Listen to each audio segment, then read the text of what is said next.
Peter?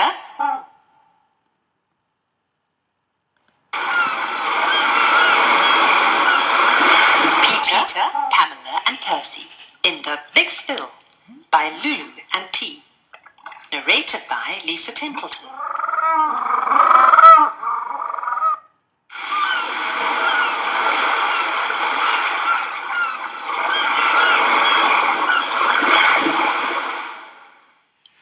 You can't imagine anything sweeter. 3 African penguins, Percy, Pamela and Peter. They are small, they are fast, they come up to your knee. They eat fish, they're all black and white, and they live by the sea.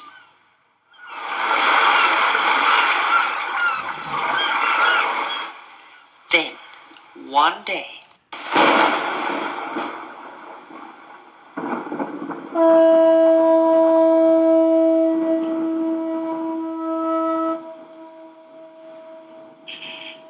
the thunder was rolling and the lightning was crackling. As the storm rumbled in, the sailors were battling. The waves were enormous, well, so I'm told, and the poor treasure, how she rocked and she rolled.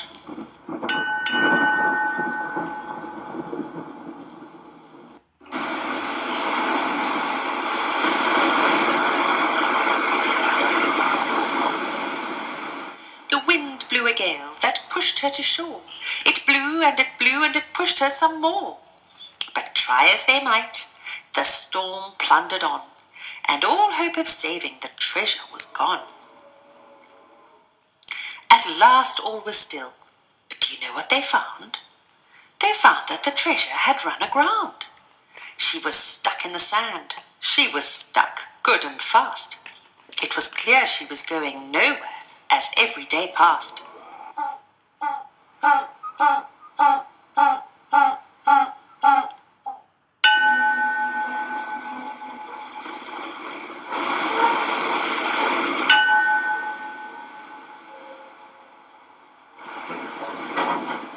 With every shudder and every shake, the hull of the ship started to break.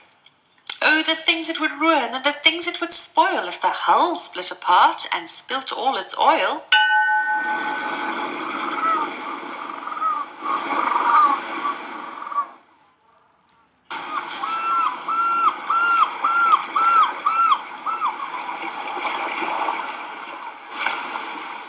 Heaps of penguins were out that day having fun when they came across oil, and oil by the ton.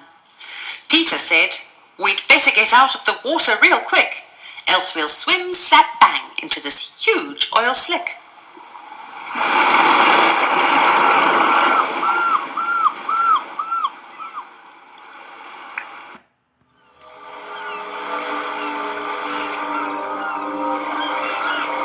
"This isn't good," said dear little Percy. "The oil is lethal. It has no mercy." Too late. In a flash they were covered from their beaks to their flippers. Their bodies felt like lead and their feet felt like slippers.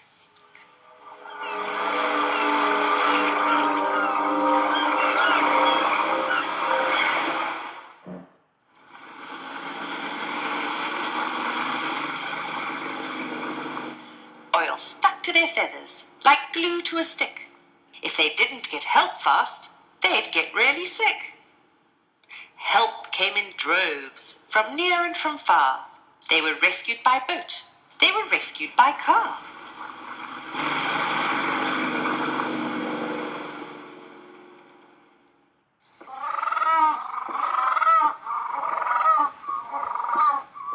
All the helpers were issued with bright yellow suits, with hats and with gloves and with Wellington boots. They took all the birds to a shelter near town, and fed them and tagged them and scrubbed them down.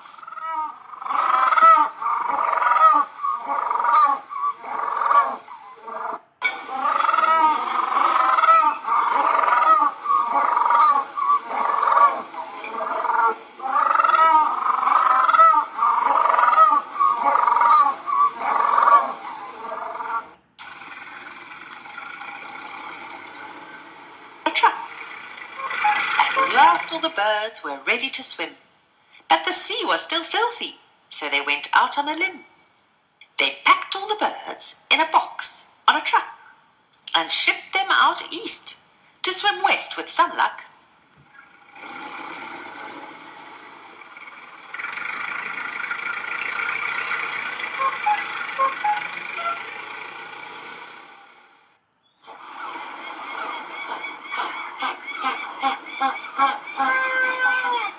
The birds did just that, without missing a beat.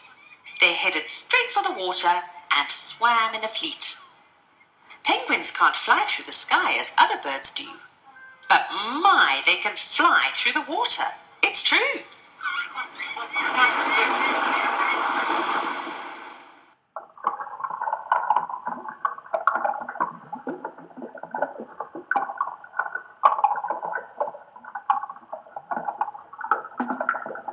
They were swimming along when they got a huge fright. "Good grief!" shouted Percy. "There's a great white!" Pamela froze. "Don't worry," said Peter. "We'll swim deep down. He's a surface eater."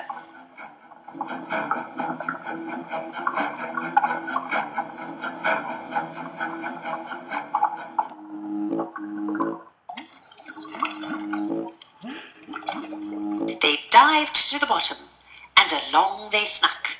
It seemed today that they were in luck. The shark looked so mean, and he seemed to frown. He was terribly hungry, but he didn't look down.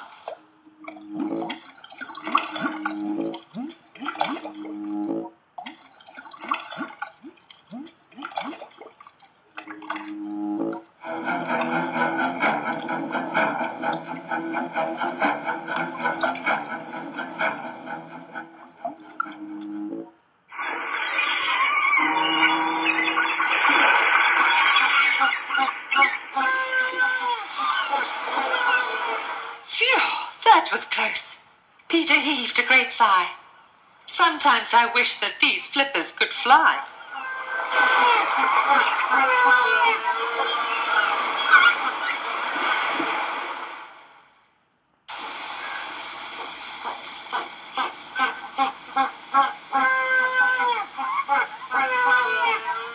Let's head for Boulders. There we can rest. I have a few friends there. They'll share their nest. They got there quite quickly.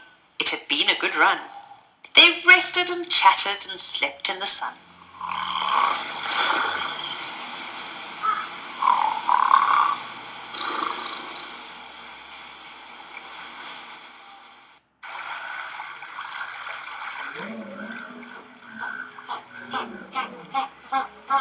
It was time to head on, to get back on their feet.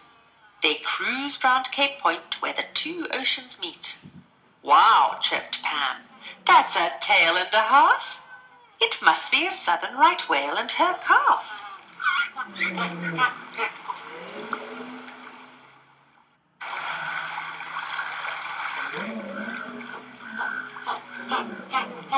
With grace and with speed they swam down the coast, back to Cape Town, the city that they loved the most. By the time they got home, the beaches were clean. The sea was all sparkly and the birds were pristine.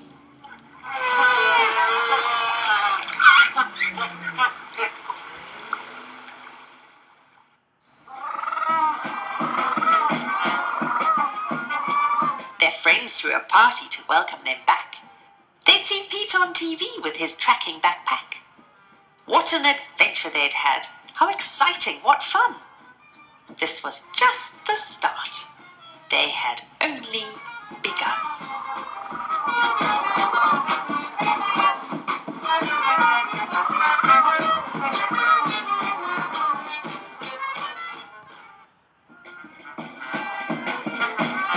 The end.